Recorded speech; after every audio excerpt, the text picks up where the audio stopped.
Oke, langsung aja ya teman-teman. Bismillahirrahmanirrahim. Assalamualaikum warahmatullahi wabarakatuh. Jadi kali ini kita dari kelompok 4 di sini akan discuss tentang materi polymorphism yang mana ini ada kaitannya dengan inheritance. Jadi nanti ada benang merahnya dengan materi-materi kelompok-kelompok yang sudah mempresentasikan materi-materi sebelumnya. Oke, jadi teman-teman langsung aja ya.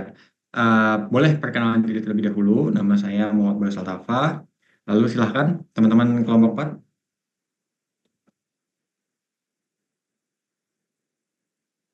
boleh diperkenalkan terlebih dahulu. Silahkan Rizky. Oke, perkenalkan nama saya Rizky Suryawijaya dan rekan saya. Saya Riyadun Fitriyadi. Kenalkan nama saya Muhammad Lutfi. Perkenalkan, nama saya Muhammad Faiz Bintang Pratama. Oke, jadi kita dari kelompok 4 ya teman-teman. Jadi di sini sekali lagi materi yang akan kita bawakan adalah polymorphism. Oke, jadi langsung aja. Ya, teman-teman, untuk polymorphism ini kita bahas dulu garis besarnya, ya. Jadi polymorphism ini sebenarnya terdiri dari 3 kata ya, yang mana itu adalah satu poly, lalu ada morph, lalu selanjutnya ada ism. Poly sendiri artinya itu many, jadi banyak, jadi banyak banyak morph atau bentuk atau tipe form gitu ya. Terus ism itu konsep. Jadi kalau kita tarik garis gradien ya, polymorphism itu approach objek yang mana ini berguna untuk identify more than one type. Jadi banyak form, more than one type ya. More than one type, more than one form. Jadi intinya banyak bentuk. Terus nanti kita jadikan approach gitu teman-teman. Nah, terus mungkin kalau misalkan teman-teman pengen contohnya di lingkungan sekitar itu ya kayak politeknik, politeknik Chandra Asri atau politeknik imigrasi, politeknik ilmu permasyarakatan itu kan politeknik yang mana itu adalah artinya banyak teknik gitu. Terus itu politeknik itu kan ada macam-macamnya, ada imigrasi, ada ilmu permasyarakatan dan lain sebagainya. Itu adalah salah satu contohnya. Lah, terus pertanyaan selanjutnya adalah apa hubungannya dengan object oriented programming atau OOP. Jadi konsepnya sebenarnya sama ya, kayak politeknik tadi. Jadi si OOP sendiri ini sebuah approach yang mana bisa membuat sebuah komponen dengan di other komponen lainnya, dengan di other komponen sehingga bisa kita implementasikan, bisa diimplementasikan dalam beberapa morph atau bentuk atau form.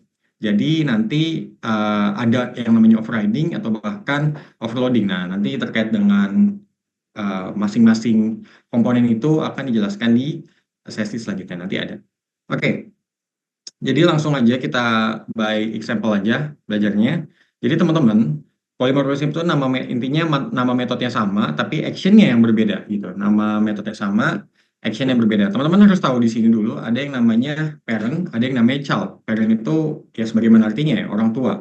Lalu nanti sebagai orang tua pasti kan mewariskan apapun, apapun entah itu sifat, entah itu apa ya, entah itu perilaku dan lain sebagainya. Mewariskan kepada siapa? Kepada childnya. Jadi nanti ada sesuatu yang sama antara parent dan child. Nah, jadi kalau di sini, kalau di codingan ini, si parentnya ini si bentuknya.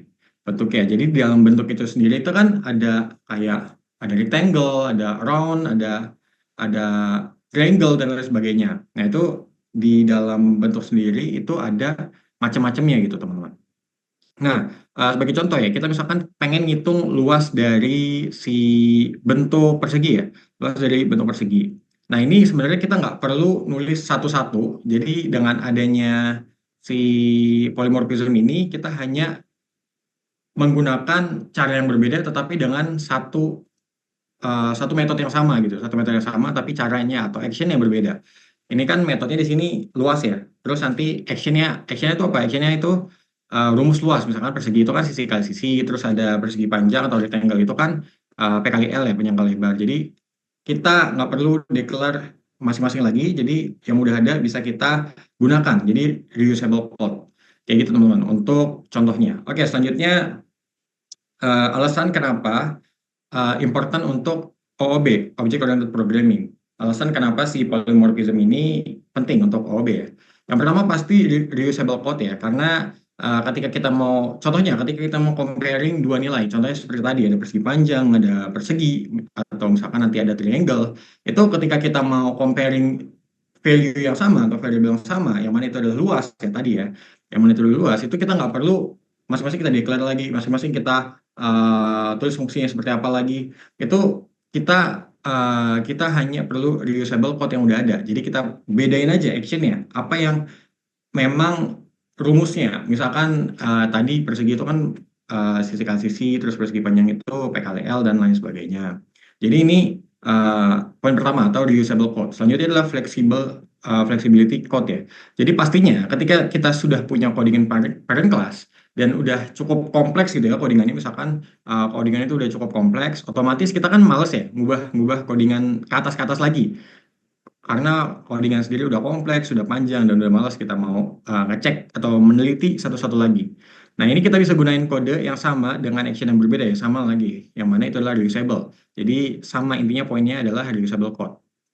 Selanjutnya adalah support OOB principle, yang mana ini ada encapsulation dan juga abstraction. Yang pada intinya, kita hanya mau si kode ini itu nampilan functionality aja without the complexity-nya. Jadi, kita mau nampilin, kita mau garis bawahi, kita mau underlinein the functionality-nya, bukan the complexity-nya gitu. Jadi kompleksnya kita makin makin minimkan, terus functionality-nya dengan hasil yang sama kayak gitu teman-teman. Jadi lebih penting fungsi daripada gengsi kayak gitu rasanya.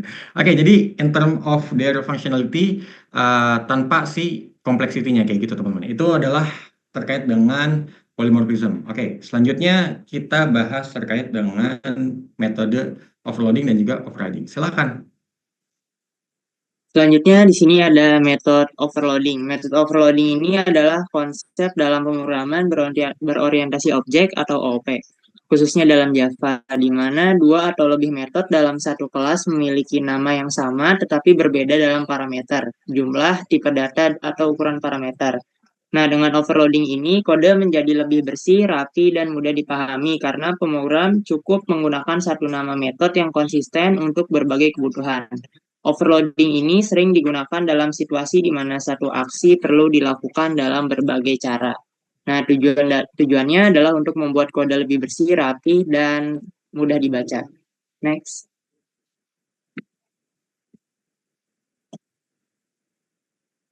Boleh next, moderator?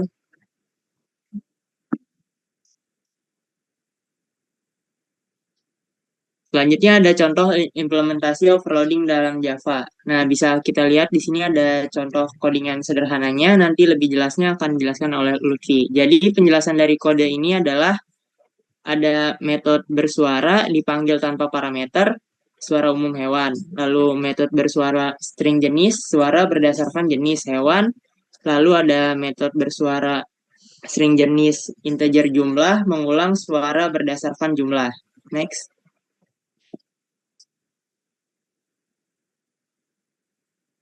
Nah, kapan sih kita harus menggunakan overloading ini? Kita menggunakan metode overloading ini ketika ingin menggunakan fungsi yang sama dengan input yang berbeda. Lalu kita ingin menyederhanakan kode dengan menghindari banyak metode dengan nama yang mirip atau serupa. Dan ingin meningkatkan fleksibilitas penggunaan metode oleh programmer lain. Selanjutnya akan dilanjut oleh Arya. Maaf, Guna. Oke, selanjutnya method overriding. Method overriding adalah konsep dalam polymorphisme runtime di mana subclass menyediakan implementasi yang berbeda dari metode yang sudah didefinisikan di superclass. Ini memungkinkan kita untuk mengganti perilaku metode di kelas induk tanpa mengubah struktur datanya. Ya, jadi intinya method overriding ini proses di mana subclassnya itu atau kelas turunan mendefinisikan ulang sebuah metode yang sudah ada di superclassnya. Next.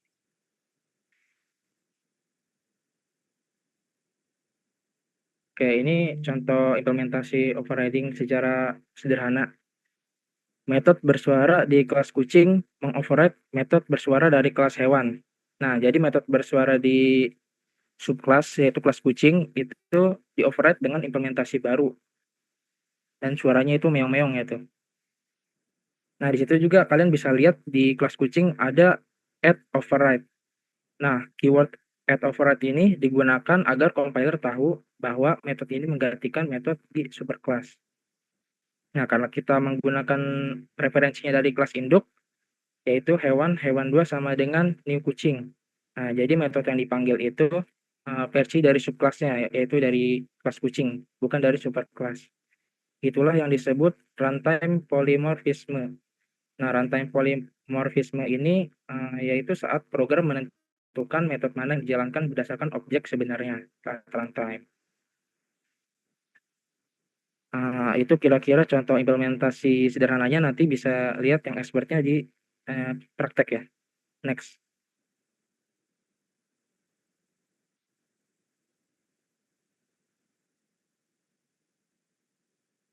Oke, kapan harus menggunakan method overriding? Nah, jadi method overriding ini digunakan ketika kita ingin mengganti atau menyesuaikan perilaku metode yang diwarisi dari superclass tanpa perlu mengubah kode di kelas induk. Dengan overriding, subclass dapat memiliki implementasi metode yang berbeda dari superclass, meskipun metode tersebut memiliki nama, parameter, dan tipe return yang sama. Ini memungkinkan kita untuk menyesuaikan perilaku objek yang lebih spesifik sesuai dengan kebutuhan, tanpa harus mengubah atau mengganggu struktur dari kelas induk yang memungkinkan digunakan oleh bagian lain dari program. Overriding juga memainkan peran penting dalam runtime polymorphism, di mana metode yang dipanggil ditentukan berdasarkan objek sebenarnya saat program dijalankan, bukan berdasarkan tipe referensinya. Nah, jadi metode overriding ini penting banget kalau kita ingin membuat sistem yang fleksibel, reusable, dan mudah dikembangkan, apalagi kalau punya banyak kelas turunan. Sekian dari saya, selanjutnya akan dilanjutkan rekan saya, oleh Arya. Oke, selanjutnya yaitu konsep inheritance. Apa itu inheritance? Inheritance atau dalam bahasa Indonesia disebut pewarisan. Adalah konsep dalam pemrograman berorientasi objek, di mana sebuah kelas bisa mewarisi atau mengambil properti dari metode dan metode dari kelas lain. Seperti kita di kehidupan nyata, anak bisa mewarisi sifat atau kebiasaan dari orang tuanya. Nah, di Java, kelas yang mewarisi disebut subclass dan kelas yang diwarisi disebut superclass. Kenapa ini penting? Karena dengan inheritance, kita bisa menghemat waktu penulisan kode. Karena nggak perlu bikin semuanya dari nol. Kita tinggal pakai kembali kode yang sudah ada. Next.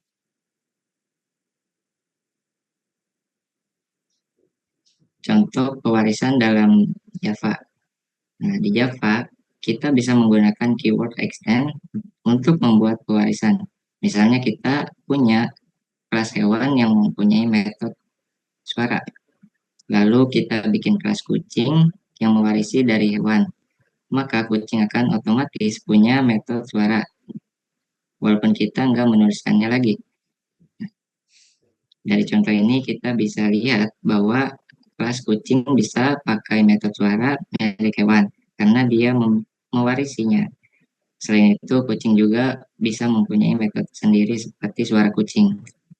Next. Hubungan inheritance dengan polymorphism. Nah, sekarang kita bahas tentang polymorphism. Polymorphism artinya satu objek bisa punya banyak bentuk. Dalam Java, ini sering digunakan saat kita punya objek dari subclass, tapi kita pakai referensi dari superclass. Di sini kita pakai referensi hewan, tapi karena objek aslinya adalah anjing, metode yang dijalankan adalah metode milik anjing. Nah, inilah yang disebut runtime polymorphism. Dan inilah hanya bisa terjadi karena adanya inheritance. Oke, itu aja dari pembahasan materi. Selanjutnya masuk ke sesi praktik yang akan dijelaskan oleh Muhammad Rizky dan Muhammad Lutfi. Oke, apakah suara saya terdengar, moderator? Terdengar aman. Di sini ya. Oke. Di sini saya akan sedikit mempraktekkan tentang bagian polymorphism bagian override ya. Overload itu akan dijelaskan oleh rekan saya itu Lutfi. Oke, izin share screen. Oke. Apakah sudah terlihat? Sudah. Oke. Sebelum itu di sini ada sedikit studi kasus gitu ya. Sebelumnya supaya gampang aja, maaf kalau acak-acakan. Kita ambil studi kasus misalkan di game Mobile Legends gitu ya. Nah, misalkan gini, sebenarnya override itu sebenarnya gini. Misalkan kita punya satu kelas gitu ya, satu kelas yang namanya hero gitu ya. Di Mobile Legends kan ada hero tuh, misalkan beberapa hero gitu ya. Nah, setiap hero itu misalkan punya satu metode yaitu ulti gitu ya. Misalkan di games ini gitu ya, dia punya skill yang namanya ulti gitu ya. Misalkan. Nah, misalkan ini defaultnya ulti gitu ya. Gimana caranya supaya ulti ini berbeda-beda tergantung hero-nya gitu ya. Misalkan di sini Esme ultinya apa atau hero ini ultinya apa, hero ini ultinya apa gitu. Seperti itu. Jadi polymorphism itu simpelnya adalah bikin satu perintah ya. Dia bisa bekerja berbeda tergantung objeknya gitu ya. Gimana caranya ya? Ini nanti caranya gimana? Nanti di praktek codingan. Nah, misalkan di sini kita punya objek gitu ya. Ini inheritance ya. Override itu wajib inheritance, yaitu misalkan kita punya dua hero yaitu misalkan Gwyn Rispan gitu ya. Ini top Banten juga misalkan gitu. Saya ambil contohnya dua dan Kagura Imam ini kan objek nih, objek hero turunan dari kelas hero gitu ya. Nah, dia punya ulti juga kan. Awalnya ultinya default, teman-teman. Ultinya default di kelas induknya gitu ya. Tapi gimana caranya si ulti ini bisa berbeda-beda ditampilkan pada saat tergantung objeknya ya. Misalkan ulti Gwyn seperti ini, ulti Kagura seperti ini kan beda-beda gitu ya. Langsung aja ke Visual Studio Code. Oke. Misalkan gini, kita bikin satu file yang namanya main.java. Nah, misalkan gini. Kita punya sebentar. Kita punya kelas yang namanya hero ya. Seperti tadi kita punya kelas yang namanya hero gitu. Hero. Nah, seperti yang tadi hero itu punya default ulti gitu ya. Maka kita buat satu metode. Misalkan di sini ulti.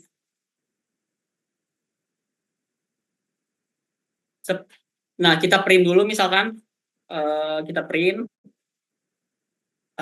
hero misalkan ulti dari hero gitu ya. Ini defaultnya. Ultimate dari hero. Ultimate dari hero. Nah, misalkan kita punya satu kelas nih, tadi kan hero ya. Nah, setelah itu kita punya inheritance atau anak dari kelas gitu ya. Misalkan tadi kan ada hero Gwyn sama hero Kagura misalkan. Kita bikin kelas yang namanya hero misalkan Gwyn. Kita inheritance, kita turunan dari kelas hero gitu ya. Misalkan ultimate dari hero Gwyn itu misalkan apa ya? Violet gitu ya. Kata Rispan gitu. Terus juga misalkan hero yang kedua itu misalkan hero kita bikin ini general otomatis kelas yang namanya hero Kagura gitu. Nah, kita turunan dari kelas hero. Nah, ini kedua hero ini udah apa namanya? Kita lakukan override gitu ya, overriding dari kelas hero. Nah, terus sebenarnya gini, overriding itu kan suatu subclass, ini subclass nih. Dia bisa mengganti atau memodifikasi objek memodifikasi metode yang ada pada superclass gitu. Dia dengan syarat, ada syaratnya kalau override. Yang pertama, parameternya itu harus sama gitu ya. Terus nama metodenya juga harus sama, karena kan kita mau ganti metode yang defaultnya ini, kita mau timpah lah istilahnya seperti itu. Kita mau timpah dengan metode yang lain supaya nanti tergantung objeknya gitu.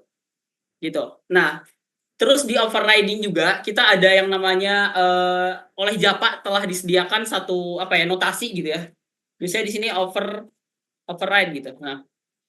Nah, jadi notasi ini berguna seperti yang dijelaskan oleh Guna, bahwa notasi ini tuh berguna untuk memberitahu si compiler gitu ya, bahwa elemen yang ada di bawah ini itu tuh dimaksudkan untuk mengganti elemen dari superclass seperti itu ya. Override. Nanti saya akan kasih contoh apa bedanya kalau misalkan pakai override dan kalau tidak pakai override seperti ini gitu, notasi seperti ini. Oke. kita udah punya dua nih ya, Gwyn sama Kagura. Setelah itu kita buat di sini biar static dulu, berarti public static. Oke. Terus misalkan hero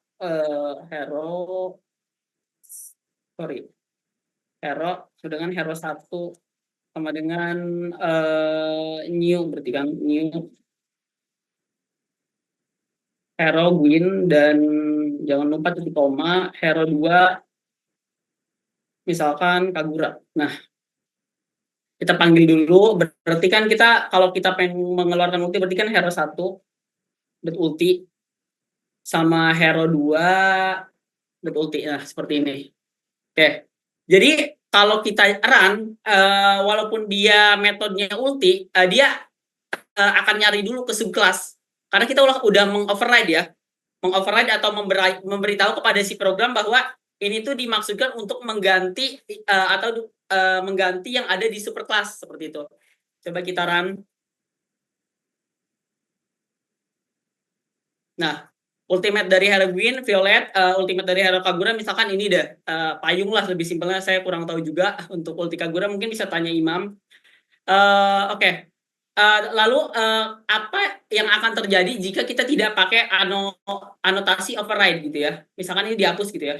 Maka dia akan, bentar kita lihat apa yang akan terjadi. Nah, maka dia akan error gitu ya. Kan dia ultinya sama gitu ya, sedangkan dia tidak ada notasi override. Jadi Java atau compiler tidak dapat mengenali seperti itu. Kecuali kita misalkan ganti ini ultimate.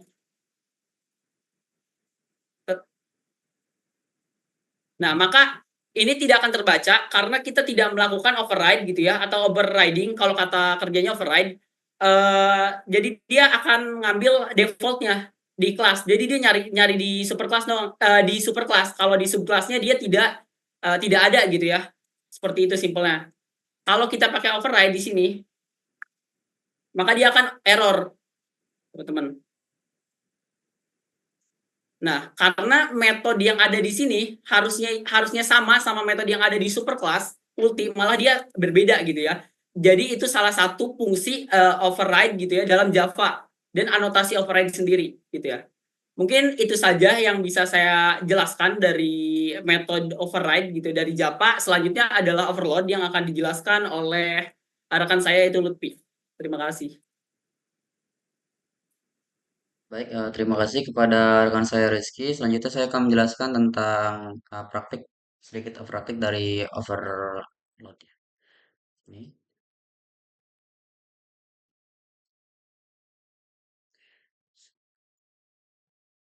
Izin, apakah sudah terlihat? Sudah. Oke. Sesuai sama yang tadi sudah dijelaskan oleh Rizky, kita menggunakan kasus contoh itu sebagai hero ya, hero Mobile Legend ya. Sebelumnya kan tadi udah dijelaskan tentang override. Nah, perbedaan utama yang bisa dilihat langsung dari override dan juga overload itu salah satu contohnya itu di bagian eh, nama kelasnya. Nah, di sini kalau misalnya kita lihat nama kelasnya untuk override tadi itu harus berbeda dan juga parameternya juga harus sama. Sementara kalau overload dia itu kelasnya yang sama, jadi sama-sama serang di sini, tapi yang berbeda itu adalah parameter yang diperlukan. Nah, contoh misalnya ini serang ya. Jadi kalau misalnya di Mobile Legends kan kita tahu ada basic attack ya. Basic attack tiap hero kan sama ya, kecuali beberapa hero yang mungkin beda kayak Benedetta itu beda. Nah, jadi untuk menyederhanakan kode tersebut, dibandingkan kita, anggap aja kita mau bikin Mobile Legends-nya, terus kita suruh ngoding codingan yang sama berulang-ulang kali, itu bakal lama banget. Nah, makanya ada namanya overloading. Nah, overloading ini, dia itu yang perbedaannya tadi, cuman parameternya aja. Jadi di sini pertama ada parameter kosong. Parameter kosong ini dia itu serangan umumnya biasa. Lalu kemudian ada parameter tambahan yang tadinya kosong sekarang ditambahin bertipe string dan target. Nah, targetnya siapa gitu. Nanti outputnya akan ada targetnya. Lalu overloading yang ketiga itu ditambahin lagi yang tadinya kosong ditambahin target sekarang ditambahin sama jarak. Nah, sekarang kita lihat di bagian public main-nya ya. Di public main ini ditaruh ada 3 hero, ada Mia, ada Zilong, sama ada Layla. Nah, em, tiap-tiap kode ini akan menghasilkan sebuah subclass yang sesuai dengan namanya. Jadi nanti ada Mia.class, Zilong.class, Laila.class. Nah, ini nanti menghasilkan subclassnya. Nah, kalau misalnya dijalankan, nah nanti akan mendapatkan hero-hero, tapi isinya cuman sekedar namanya doang. Ini Super Laila. Terus ini Mia juga sama, Zilong juga sama. Nah, tapi perbedaannya itu ada di bagian outputnya. Outputnya nih di sini ya. Nah, ini maksudnya gimana? Yang pertama ada Mia ya. Mia ini ternyata men-trigger dari overloading yang pertama, yaitu Mia overloadnya nggak ada nih. Overload dengan parameter yang kosong. Parameter kosong berarti namanya apa? Namanya dari kelas pertama siapa? Kelas pertama itu si Mia, namanya Mia. Berarti Mia menyerang musuh terdekat. Lalu juga ada dari target nih. Nama plus menyerang, berarti Zilong menyerang karena eh, hero keduanya itu Zilong ya. Jadi Zilong menyerang, menyerangnya siapa? Dari mana toh? Kok tahu dia Saber? Nah, kita udah ngasih tahu di sini Zilong ya, bakal menyerang dengan target si Saber. Sementara Lailanya itu bakal menyerang dengan target Karina plus dengan jaraknya 4. Nah, ini tuh ibaratnya parameter yang diperlukan sama eh, si overload ini. Jadi kalau misalnya contohnya targetnya ini kita hapus nih, misalnya kan ini kan Laila ini dia butuh serangan target dan juga jarak ya. Jadi kalau misalnya kita hapus jaraknya, ini nge-lag ini. Bentar. Aduh, misalnya hapus jaraknya, kan? Dia langsung udah ada nih tanda-tanda kalau misalnya dia bakal error. Kenapa dia error? Karena memang expressionnya ataupun parameter yang diperlukan itu dia nggak ada gitu.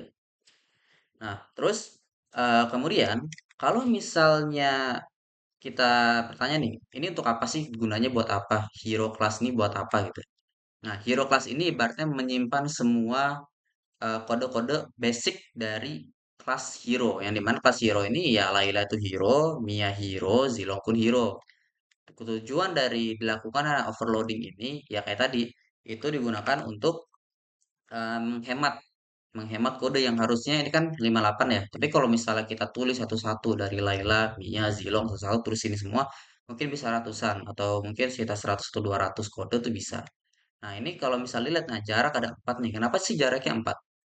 Kalau misalnya dilihat, ini kita ngasih if statement ya. Jika jaraknya itu kurang dari 3, maka dia jaraknya dekat. Kalau misalnya lebih dari 3 itu jaraknya kejauhan. Nah, ini kenapa harus penting ada if else untuk jarak dekat dan juga jarak jauh. Kalau misalnya kita lihat ada hero Sicilian ya, itu skill satunya kalau misalnya dia udah jauh itu damage-nya bakal sakit. Sementara kalau dekat dia itu jaraknya damage-nya juga bakal cuman kalau nggak salah cuman setengah gitu. Jadi if statement ini penting. Nah, nanti untuk dengan basic attack ini bakal bisa diganti lagi, bisa diganti dengan skill. Jadi misalnya dia menyerang tapi dia skillnya skill apa? Misalnya skill 1, skill 2, pas skill 3 gitu, atau ulti ya. Nanti kalau misalnya tadi ulti ya sama kayak tadi Rizky tadi. Jadi intinya untuk overload ini simpelnya adalah perbedaannya itu pertama kelasnya sama, nama kelasnya sama, sama-sama serang. Perbedaannya cuma di bagian parameter. Jadi parameternya itu berbeda. Lalu yang kedua, kegunaannya apa, fungsinya buat apa, cocoknya buat dipakai buat apa, itu pada saat kalian membutuhkan sebuah program yang dimana akan dilakukan berulang gitu. Kode tersebut akan berulang karena memang sifatnya general gitu. Mungkin itu aja yang dari saya. Kurang lebih mohon maaf, saya kembalikan ke moderator. Baik, terima kasih rekan-rekan. Jadi ya selanjutnya adalah kita masuk ke slide referensi ya. Ini teman-teman bisa lihat ini adalah referensi-referensi yang rujukan-rujukan yang kita pakai untuk konten-konten dari PPT kita atau media tayang kita. Jadi ini referensi yang kita pakai. Oke, selanjutnya adalah kita akan buka sesi tanya jawab ya. Jadi teman-teman silahkan kalau misalnya ada yang ingin bertanya langsung dinyalakan aja mikrofonnya. Boleh dimulai dari sekarang. Silahkan teman-teman.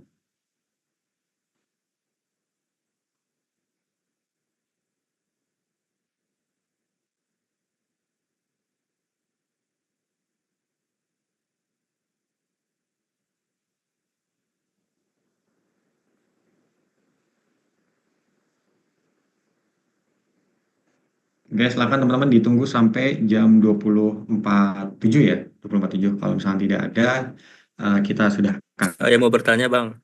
Oke, silakan Bang Firdaus. Perkenalkan, saya Firdaus Satriotomo, NIM akhir 39. Saya ingin bertanya tentang manfaat atau keuntungan untuk penggunaan polimorfisme itu dalam pengembangan perangkat lunak, kayak software gitu. Oke, boleh. Ditampung dulu ya, Bang Firdaus ya. Ya, terima kasih. Oke, siap. Silakan teman-teman yang lain. Saya Bang, Boleh. Silakan. Perkenalan diri perkenalkan, terlebih dahulu ya. saya Faisal Wafi dengan NIM akhir 95. Izin bertanya, kalau polymorphism itu apakah hanya bisa digunakan di Java ya? Atau bisa di bahasa pemrograman lain gitu? Satu pertanyaan lagi kita buka. Silakan teman-teman.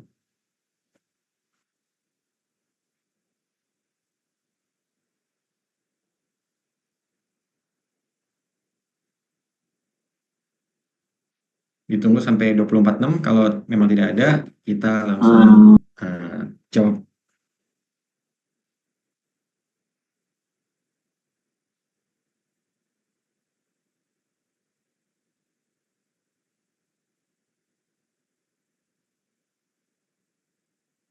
Oke, teman-teman udah 24.06 ya. Jadi langsung aja dijawab. Untuk pertanyaan pertama tadi dari Bang Firdaus, kenapa polymorphism ini intinya relevan kan dengan si OOB, Object Oriented Programming.